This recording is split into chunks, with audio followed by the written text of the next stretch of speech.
To my eyes, the Packers bring a tear. Now, Breece Hall is done for the year. On the bright side, Brady lost. Also, the 49ers paid a high cost for a CMC to give the league fear. Welcome to the Mish Po.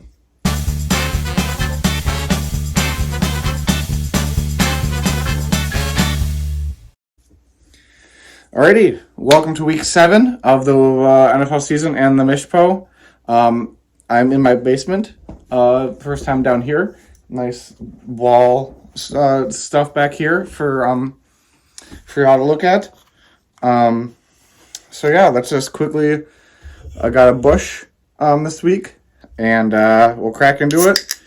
Jump into the one trade that we had over the time frame since the last episode, and continue on with the show. But of course, we'll take a quick sip.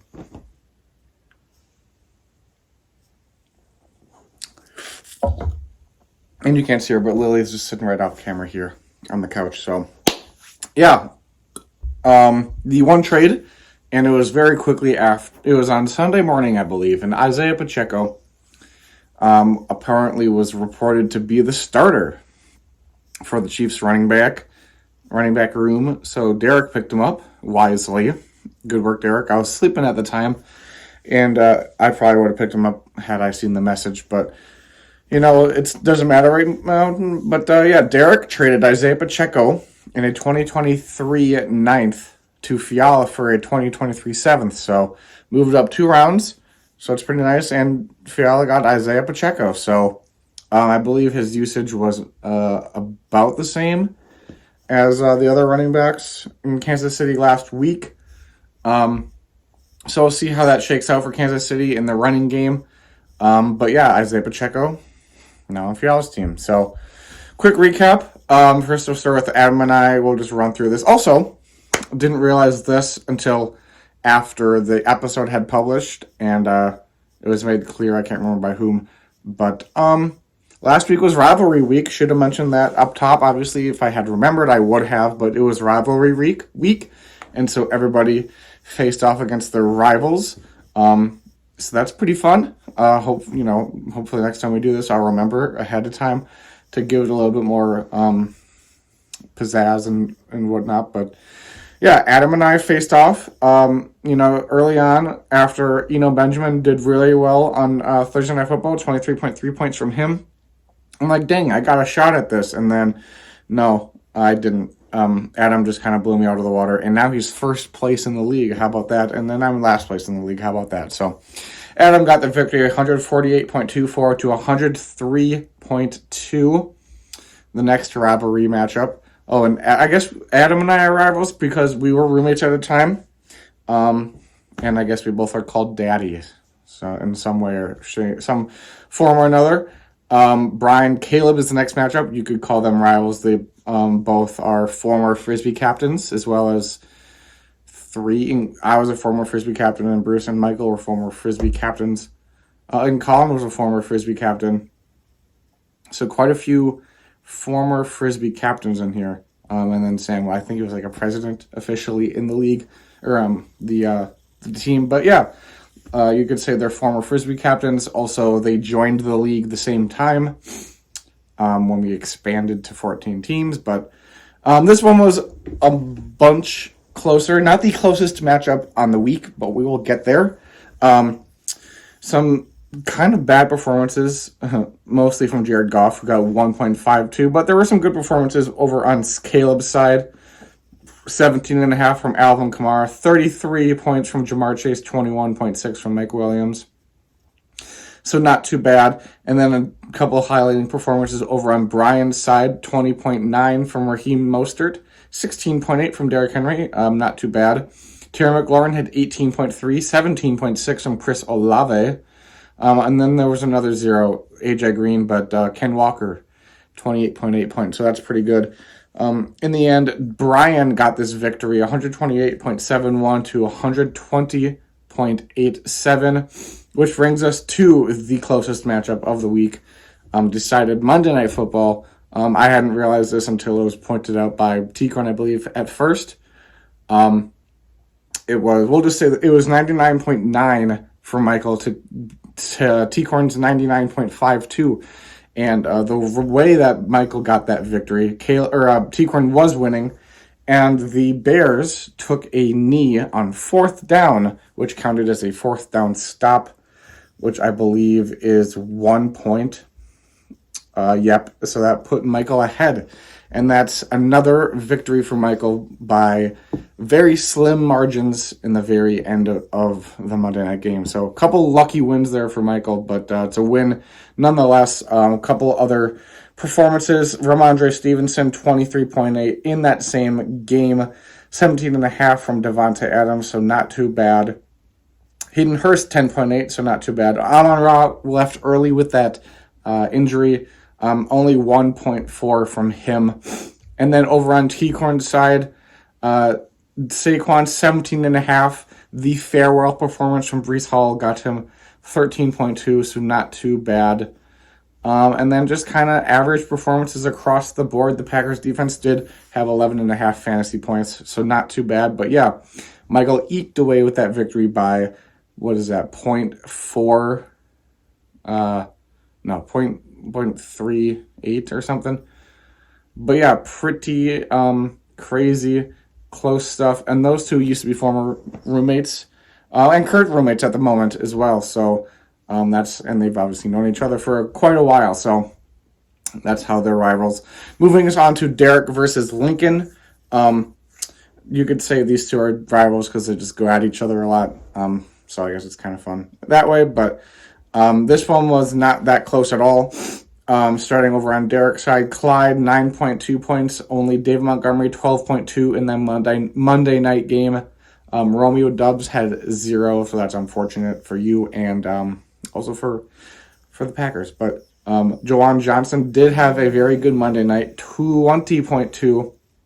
And the Arizona Cardinals also very good Thursday night, 16.25. So at the jump, Derek was looking pretty good. But then Lincoln's team came along. The Tennessee Titans defense had 18.75, so even more so than the Cardinals, obviously. 16.5 from Deonta Foreman, 19.6. DJ Moore finally doing some good stuff. 16.6 from Jerry Jeudy, 25.4 from Juju Smith-Schuster. And newly acquired for Lincoln and for the 49ers, Christian McCaffrey, 8.2 only. But obviously that'll go up as he gets more acclimated to that offense. Lincoln got the win 128.03 to 99.67. Fiala versus Bruce is the next matchup, and this one was also pretty close, and I believe the lowest scoring matchup of the week. Those two are rivals as they worked at Dick's Sporting Goods together, and Fiala got brought into our Frisbee team through that and into this league as well. So Lamar Jackson has not been playing great lately. Only 10.7 from him.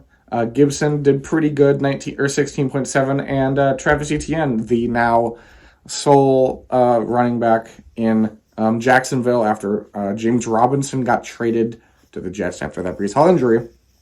17.9 points from him. Gallup had a good old 0. And DK Metcalf only 2.2 points, so not too great. But DeAndre Hopkins in his return got 19.3, so solid stuff there. Over on Bruce's side, 12.9 from Tony Pollard, 14.2 from Tyreek Hill, 10.8 for Brian Robinson, and Nick Chubb, 18.7 points, so pretty good. In the end, Bruce got the victory, 87.91 to 80.05. Which will bring us on to State Farm versus Abbey. These two went to high school together, and then they went to college together, played a bit of Frisbee together. Oh, and also they're married and have a child together. So I guess you could say that's how they're rivals. Abbey's side, Matt Ryan, no longer the starting quarterback, only 11.92 points from him. We'll see if he plays again this year as a starter. Aaron Jones, 28.6, very solid performance, 2 touchdowns, including that really awesome wheel route catch. George Pickens, 18.1, so pretty solid stuff from him.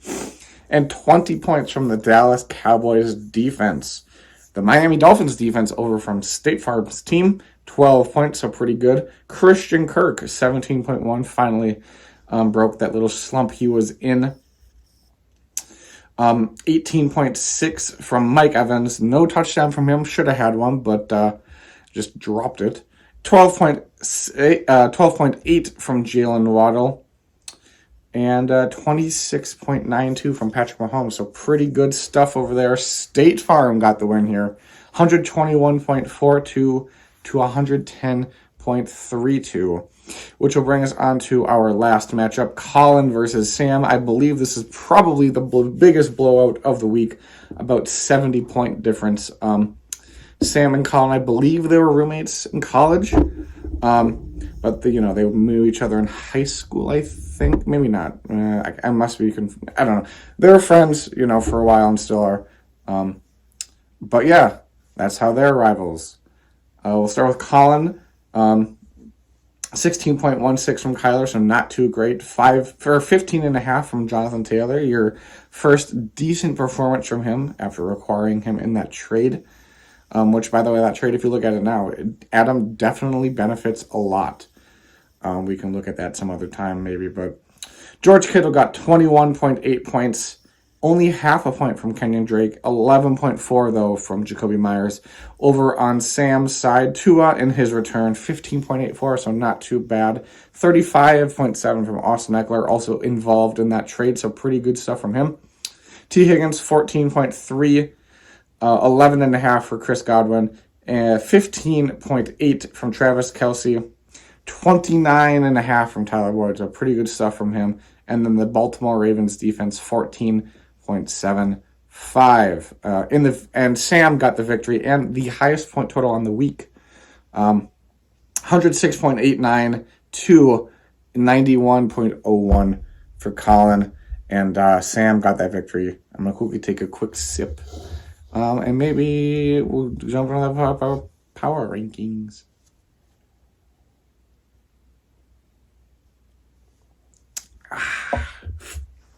Actually, no. Let's quickly just look at that trade again. Just how crazy it is. So, let's see here. We're scroll back just a little bit.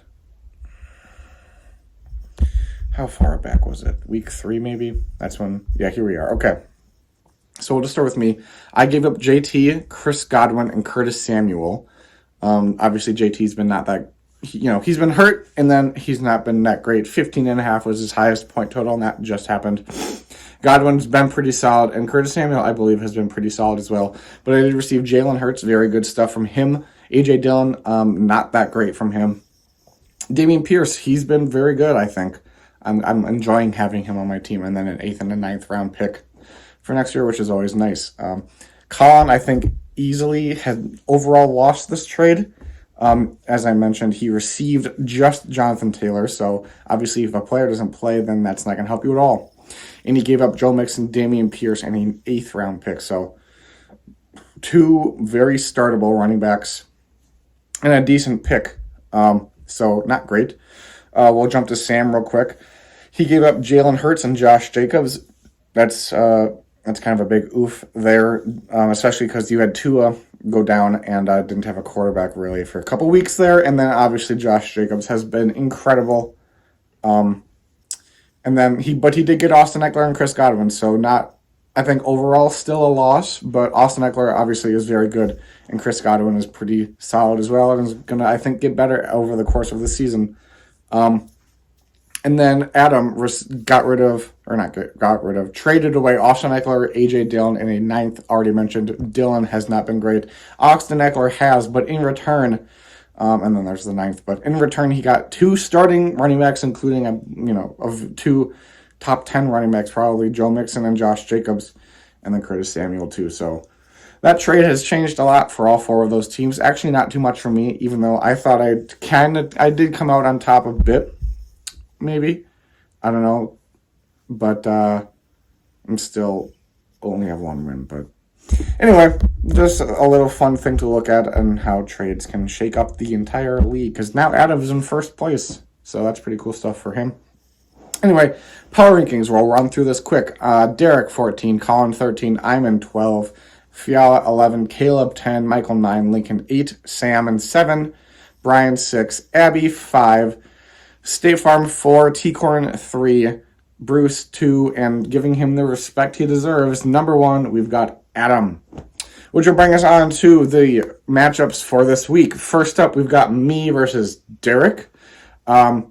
I do have a couple players coming back from bye, including Gabe Davis and James Cook, who I might be forced to start this week as A.J. Dillon has been unplayable.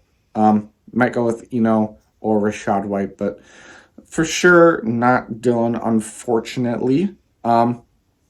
And over on Derek's side, let's see, the Eagles defense is coming back. Oh, I also have Jalen Hurts coming back from bye. So that's pretty cool. Coming back, like I said, Jalen Hurts and the Eagles defense for Derek. And Stephon Diggs, obviously very good stuff. So overall, pretty even, I would say, in terms of bye players coming back. You do have a couple players going on to bye this week, though, Derek. Cole Hardman. Odell's not on a team. He's always on a bye, but... Cole and Clyde Edwards-Helaire, which I believe for the moment only leaves you with... Yeah, okay, so you got David Montgomery and J.D. McKissick as your only two running backs on your team that are playing this week. So it's a bit tricky situation there. But overall, I do think it's going to be pretty close. I'm going to give myself the benefit of the doubt. What is going on? So the video just cut off, and a bit more cut off than what I thought cut off originally. And so I did pick myself against Derek. Just give myself the benefit of the doubt. And then this next matchup that I'm talking about is Bruce versus State Farm. So that's hopefully all the context you need. Goodbye. Well, not goodbye, but hello, past Joey. And we're back. The Galdine memory filled up again. But I was in the middle of talking about I don't remember. I don't know where it quite left off. But yeah, a couple players going on to bye, a couple players coming back from bye. So as I was saying, good players between these two teams. Very good teams. Both teams winning records, but I think it's going to be close for these two. And I do think a lot of the matchups this week are going to be close. But I will be picking State Farm to get the victory. Moving us on to Caleb versus Adam. Jared Goff, Caleb's quarterback. No, he was on bye 2 weeks ago, so he's not affected. But you do have Mike Williams going on to bye this week, as well as Joshua Palmer and the LA Chargers defense. So 3 Chargers right there. Tyler Higbee is coming back from bye. And yeah, that's it for Caleb's side. Over on Adam's side, A.J. Brown is coming back from bye, so that's pretty nice to get that very good wide receiver back into your lineup. And that's about it for that. This matchup, I guess I did say there was going to be a lot of close matchups this week. In fact, I think all of them will be close, except for this one. I will be picking Adam, and I think he's going to kind of more or less destroy Caleb in this matchup. Moving us on to Michael versus Brian. Let's see who's coming back from bye. I really should write these down, but it's all right. I can do it off the top of my head. Devin Singletary coming back from bye from Michael. And going on to bye for Michael is Marquez Valdez-Scantling. It looks like no players are on bye for Brian. And all of the players that you have were not on bye last week either. So, pretty straightforward stuff. As I mentioned before, I think there's going to be some close matchups. This one is included in that. So, I do think that the winner of this one is going to be Michael. We'll see if he can get a third matchup of less than a point victory. That'd be pretty crazy. But yeah, I would be picking Michael in that close matchup. Oh, quick time check. 4:24 p.m. on Wednesday, October 26th. So getting there. So T-Corn versus Fiala is up next. Right off the bat, Justin Herbert for T-Corn is on bye. and as well as nobody else. But we do have Isaiah McKenzie coming back from bye for T-Coin. I'm not sure if you'll slot him in anywhere, but you also have Dallas Goedert coming back from bye. So that's fun stuff for you. Fiala, on the other hand, Devonta Smith, newly acquired, coming back from bye. First week of action for him on your team, as you acquired him during the offseason or the bye week. Couple players going on bye: Isaiah Pacheco and Keenan Allen. So obviously can't play them. And then coming back from bye, but we'll see if he even plays, newly acquired Cameron Akers. Congratulations on that. I do think that this one will be pretty close, and I will be picking Alexander Fiala in this matchup. Bit of an upset pick potentially for that, but yeah, that's just how it goes sometimes. Moving us on to Sam versus Lincoln. Let's see, who we got? Christian McCaffrey, not coming back from bye, but I'm sure will be more integrated into that San Francisco offense. So it's kind of like he's coming back from like a half bye, you could say. But yeah, just looking at these teams, players here, no one coming back from bye that's in the starting roster right now. You do have Ben Skoranek, that is coming back from a bye for Sam. Not sure if you will be playing him, but we do have lots of bye issues though. For Sam, we've got the big hitter duo of Austin Eckler and Travis Kelce, so that's not great, but not to worry. Lincoln also has some pretty solid players going on by Gerald Everett and, well, all right, I guess Sonny Michel too, but that's whatever. I will be picking Lincoln in this matchup, and I do think it'll be close. So, yeah, I pick Lincoln. There we are. Moving us on to the final matchup of the week, Abby versus Colin. Let's see here.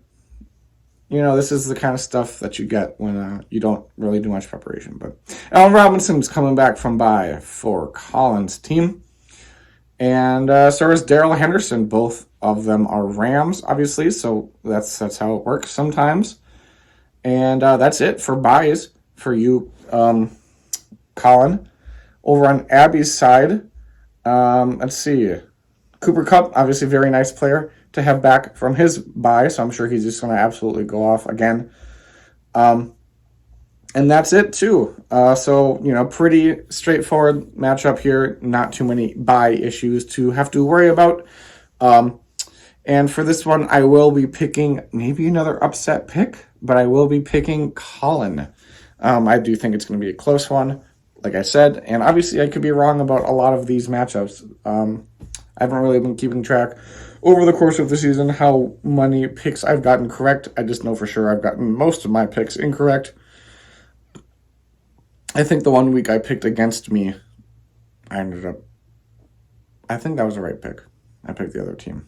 But that's just how it works sometimes. So yeah, that'll finish up this episode of the Mish Po. So yeah, actually, I guess there's a bit of beer left, but yeah. With that, thank you, and thank you. Alrighty, here is that puppy now. She's no longer sleeping, but still quite tired. Let's do this flip on, who am I playing this week? Derek, yeah, let's flip it on Derek. Why not? Oh, so close. It did not hit anything. My feet were in the clear, but golly, I seriously have not landed one of these gall-darn flips. One of these days, I'm sure I will. Though, right, Lily? Right, giraffes. Got the glare, but they're giraffes. Alrighty, see you later.